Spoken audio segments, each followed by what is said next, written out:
আমি ইউটিউবে দিই তো ওর জন্যই আর কি। আমি ইউটিউবে দিই। আমারও ইউটিউবে চ্যানেল আছে। তাই আমার পার্লারে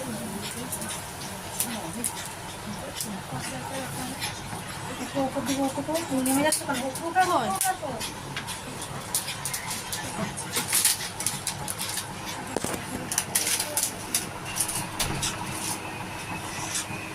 ভিডিও করে না।